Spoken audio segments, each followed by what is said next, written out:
కుంభస్థలాన్ని కొట్టాలా, టీడీపీ కుంభస్థలాన్ని కొట్టాలా, మోకాళ్ళ మీద కూర్చోబెట్టాలని చెప్పి ఆ రోజు నేను జనసేన పార్టీ తరఫున 2019లో నెల్లూరు రూరల్లో పోటీ చేసేటప్పుడు నేను ప్రచారం చేసినప్పుడు మీరందరూ కూడా తెలుసు, ప్రతి వీడియోలో చూడొచ్చు, టీడీపీ వాళ్ళు చేస్తున్న అవినీతి గురించి, నీరు చెట్టు గురించి కానివ్వండి, ఇసుక దందాల గురించి కానివ్వండి, అదే విధంగా వాళ్ళు చేస్తున్న ఈ కమిటీలు వేసుకొని విలేజ్ లో కమిటీస్ వేసుకున్న కమిటీస్ గురించి కానివ్వండి, అన్ని విధాలుగా టీడీపీ మీద మేము పోరాటం చేశాం. ఎక్కడ కూడా టీడీపీకి అసలు ఎక్కడ కూడా అవకాశం లేదు, డిపాజిట్ కూడా రాకూడదని ప్రచారం చేశాం.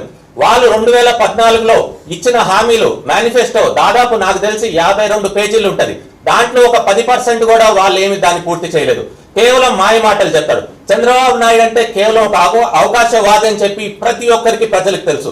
నిన్ను నమ్మవు బాబు అని చెప్పి మనం నినాదంతో ఆ రోజు మనం 2019లో నేను కూడా ఎన్నికలకు వెళ్ళాను. నిజంగా చెప్తున్నాను, రాష్ట్రంలో చంద్రబాబు నాయుడు నమ్మడానికి ఎవరు సిద్ధంగా లేరు. నిజంగా చెప్పాలంటే చంద్రబాబు నాయుడు అందితే జుట్టు, అందకపోతే కాళ్ళు పట్టుకునే రకం. నిజంగా నెల్లూరు జిల్లా కూడా గతంలో కాంగ్రెస్, ఇప్పుడు వైసీపీ పార్టీకి ఒక కంచుకోట లాంటిదే. నిజంగా ప్రతి ఒక్కరు కూడా ప్రజలు కూడా ఆలోచిస్తున్నారు. తప్పకుండా చంద్రబాబు నాయుడు గత ఎన్నికల్లో 2014 నుంచి 19 ఉన్నప్పుడు కూడా వాళ్ళు ఎన్నో చెప్పున్నారు, బాబు వస్తే జాబ్ వస్తుంది అన్నారు. కానీ జాబులు మాత్రం యువకులకు ఎక్కడ రాలేదు, కానీ లోకేష్ బాబుకు మాత్రం జాబ్ వచ్చింది. అదే విధంగా చాలా మంది మన జనసేన నాయకుల్ని కానివ్వండి, కార్యకర్తలు కానివ్వండి, వాళ్ళు 2014 నుంచి 19 వరకు ఇష్టం వచ్చినట్టు మాట్లాడినారు. ప్రతి ఒక్క నాయకుడు, టీడీపీ నాయకుడు మాట్లాడాడు. ఇప్పుడు వెళ్ళి వాళ్ళ కోసము జనసేన పార్టీ తరపు నుంచి పని చేయాలి, చంద్రబాబు నాయుడికి ఓటు వేయాలంటే కూడా ఎవరు కూడా చాలా మంది సిద్ధంగా లేరు. ఎంతో మంది నా దగ్గరికి వచ్చి ఆవేదన వ్యక్తం చేసుకుంటుంటారు. గతంలో కూడా 2014 నుంచి 19 వరకు ప్రతి ఒక్కరిని ఇబ్బంది పెట్టారని చెప్పి ప్రతి ఒక్క కార్యకర్తగా వచ్చి మా దగ్గరికి ఆవేదన వ్యక్తం చేసుకుంటున్నారు. అంటే ఎవ్వరు కూడా ఏమి చేయలేని పరిస్థితిలోకి ఈ రోజు వచ్చినారు. అసలు ఇంత దారుణమైన పరిస్థితికి కారణం చంద్రబాబు నాయుడు గారు. ముఖ్యంగా ప్రతి ఒక్క నిజమైన జన సైనికులు కానివ్వండి, కార్యకర్తలు కానివ్వండి, పవన్ కళ్యాణ్ గారి అభిమానులు కానివ్వండి, తప్పకుండా రాబోయే ఎన్నికల్లో మాత్రం చంద్రబాబు నాయుడికి బుద్ధి చెప్పాలి. ఎందుకంటే ప్రజలు కూడా చంద్రబాబు నాయుడిని నమ్మే పరిస్థితుల్లో లేరు. గతంలో కూడా ఎన్నోసార్లు కూడా మేము కూడా కొన్ని వైసీపీ వైఫల్యాల మీద మాట్లాడాం. కానీ వైసీపీ వైఫల్యాల కంటే కూడా వైసీపీ ఫలాలు ఎక్కువ ఉన్నాయని చెప్పి కూడా చాలా మంది ప్రజలు చెప్పుకుంటూ వస్తున్నారు. నేను ఎప్పుడు మాట్లాడినా కూడా గవర్నమెంట్ పాలసీల మీదే మాట్లాడుతున్నాను. నిజంగా చూస్తే ఒక 2-3 నెలల నుంచి కూడా వేవ్ రాష్ట్రం మొత్తం కూడా మారిపోయింది.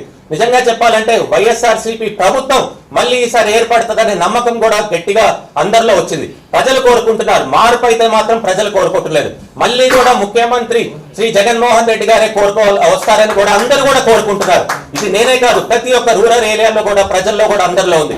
చిన్న చిన్న ఎక్కడన్నా ప్రభుత్వం ఉంటే కనుక తప్పకుండా ప్రభుత్వ వ్యతిరేకత అనేది కొద్దిగా ఉంటది. కానీ వ్యతిరేకత కంటే కూడా లాభం ఎక్కువ ఉందన్న దగ్గరే కూడా ప్రజలు కూడా సముఖంగా ఉంటారు. తప్పకుండా రాబోయే రోజుల్లో కూడా ప్రతి ఒక్కరు ప్రజలు ఆలోచించాలి. ఎందుకంటే జగన్మోహన్ రెడ్డి ముఖ్యమంత్రి అయినప్పటి నుంచి కూడా ఎన్నో పథకాలు తీసుకొని వచ్చారు. బడుగు బలహీన వర్గాలకి అండగా ఉన్నారు. నా ఎస్సీ, నా బీసీ, నా మైనార్టీ అని ఏకైక ముఖ్యమంత్రి ఎవరు ఉన్నారంటే అది జగన్మోహన్ రెడ్డి గారే. అదే విధంగా ప్రతి ఒక్కరు మధ్యతరగతి వాళ్ళు కూడా ఈ రోజు బాగా ఉన్నారు. రైతులు కూడా ఈ రోజు చూస్తే గిట్టుబాటు ధర వస్తుంది. ఎందుకంటే దాదాపు 20,000 రూపాయల నుంచి 25,000 రూపాయల వరకు పుట్టెడు ఒడ్లు వెళ్తున్నాయి. అదే విధంగా వర్షాలు బాగా పడుతున్నాయి. అదే విధంగా జగన్మోహన్ రెడ్డి గారు వచ్చినప్పటి నుంచి నాడు నేడు అనే ప్రోగ్రామ్ తీసుకొని వచ్చారు. ఫీ రియంబర్స్మెంట్ చేస్తున్నారు, పింఛన్లు ఇస్తున్నారు, వాలంటీర్ వ్యవస్థను తీసుకొని వచ్చి ప్రతి ఒక్కరికి ప్రజల దగ్గరికి వాళ్ళే వెళ్ళి పనులు చేసేటట్టున్నారు. అదే విధంగా సచివాలయాలు కూడా ఓపెన్ చేశారు. గతంలో మనం కలెక్టర్ ఆఫీస్కో, ఎంఆర్ఓ ఆఫీస్కో, ఆర్టీఓ ఆఫీస్కి వెళ్ళాలి. ఇప్పుడు అదన్నీ లేకుండా మన సచివాలయంకి వెళ్తే పనులు కూడా అవుతున్నాయి. తప్పకుండా ప్రజలు కూడా ఆలోచించాలా. ఎందుకంటే ఎక్కడ చూసినా కానీ అభివృద్ధి లేదంటున్నారు, కానీ అభివృద్ధి అయితే మనకి నెల్లూరులో కూడా బాగా కనపడుతుంది. ఎక్కడ చూసినా కట్టడాలు ఎక్కువైపోయినాయి. భవన నిర్మాణ కార్మికులకి పుష్కలంగా పని దొరుకుతుంది. ప్రతి ఒక్కరు ఈ రోజు వాళ్ళు వీళ్ళు లేదని కాదు, అన్ని వర్గాలు, ఆల్మోస్ట్ అన్ని వర్గాలు బాగున్నారు. కేవలం ప్రతిపక్ష నాయకులు కొందరు తప్ప. కానీ ప్రతి ఒక్కరిని కూడా కలుపుకొని వెళ్ళేటట్టు వైసీపీ పార్టీ ఉంటది. రాబోయే రోజుల్లో కూడా తప్పకుండా ప్రతి ఒక్కరు ప్రజలు ఆలోచించి ప్రతి ఒక్కరు కూడా మంచి నిర్ణయం తీసుకోవాలి. ఎందుకంటే అంతా బాగున్నప్పుడు ఎందుకు మళ్ళీ మన నెత్తిన తీసుకొని వచ్చి శని పెట్టుకోవటం అన్నట్టు మళ్ళీ చంద్రబాబు నాయుడు అనే జోలికి వెళ్ళొద్దు. ఎందుకంటే నెల్లూరు జిల్లాలో కూడా ఎప్పుడు నుంచో కూడా వైఎస్ఆర్సీపీ పార్టీ, గతంలో కాంగ్రెస్ పార్టీ ఎప్పుడు మనకి ఇది కంచుకోట. గతంలో కూడా 10కి 10 ఉమ్మడి నెల్లూరు జిల్లాలో మనం సీట్లు కైవసం చేసుకున్నాం. రాబోయే రోజుల్లో కూడా ఎన్ని వీలైతే 8, 9, 10 అనేది మాత్రం ప్రతి ఒక్కరు కూడా ప్రయత్నించి గెలిపించుకోవాలా. ఎందుకంటే మనము మన గురించే కాదు ఆలోచించాలి, ప్రతి ఒక్కరు కూడా గురించి ఆలోచించాలి. నేను ఒకటే చెప్తున్నాను, నాకు జనసేన పార్టీలో నేను ఇంత పెట్టిన శ్రమ కానివ్వండి, నా నా నా డబ్బులు కానివ్వండి, నా టైం కానివ్వండి, ఏ పార్టీలో పెట్టున్నా కానీ 50% పెట్టున్నా కానీ, సగం పెట్టున్నా కానీ దీనికంటే మంచి గుర్తింపు వచ్చుండేది. అదేవిధంగా టికెట్ కూడా తప్పకుండా వచ్చేది. నాలాంటి వాళ్ళని జనసేన పార్టీ కాపాడుకోలేకపోవడం అనేది నిజంగా చాలా దారుణం. దానికి ముఖ్యమైన కారణం కూడా చంద్రబాబు నాయుడు గారే. చంద్రబాబు నాయుడు గారి ట్రాప్ లో ప్రతి ఒక్కరు కూడా పడిపోయినారు. తప్పకుండా ప్రజలు ఈసారి వచ్చే ఎన్నికల్లో తప్పకుండా మళ్ళీ జగన్మోహన్ రెడ్డి గారిని ముఖ్యమంత్రిని చేసుకోవాలా, ఆంధ్రప్రదేశ్ కి మంచి భవిష్యత్తు వచ్చేటట్టు చూడాలని చెప్పి కూడా కోరుకుంటున్నాను. అదేవిధంగా ముఖ్యంగా చూసుకుంటే మన విజయసాయి రెడ్డి గారి గురించి నేను ప్రత్యేకంగా చెప్పాల్సిన అవసరం లేదు. జగన్మోహన్ రెడ్డి గారికి ఎంతో దగ్గరగా ఉంటారు. అదేవిధంగా కేంద్రంలో కూడా ఎంతో మంచి పరిచయాలు ఉన్నారు.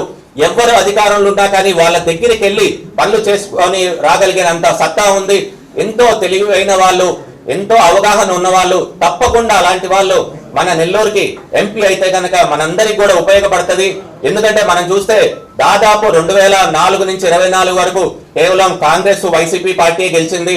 దాదాపు నాకు తెలిసి 1952 నుంచి కాంగ్రెస్ వైసీపీ ఒక్కసారి మాత్రమే టీడీపీ వచ్చింది. సో మీరందరూ కూడా ఆలోచించాలి. నెల్లూరులో మాత్రం ప్రజలు కూడా ఎప్పుడు వైసీపీ సైడ్ కానివ్వండి, గతంలో కాంగ్రెస్ సైడ్ ఉన్నారు. చాలా అవగాహన ఉన్న వాళ్ళు ప్రతి ఒక్కరు కూడా ముందరకు వచ్చి ఈసారి మద్దతు తెలపాలి వైసీపీ పార్టీకి. అదే విధంగా విజయసాయి రెడ్డి గారిని కూడా అత్యధిక మెజారిటీతో గెలిపించుకోవాలని చెప్పి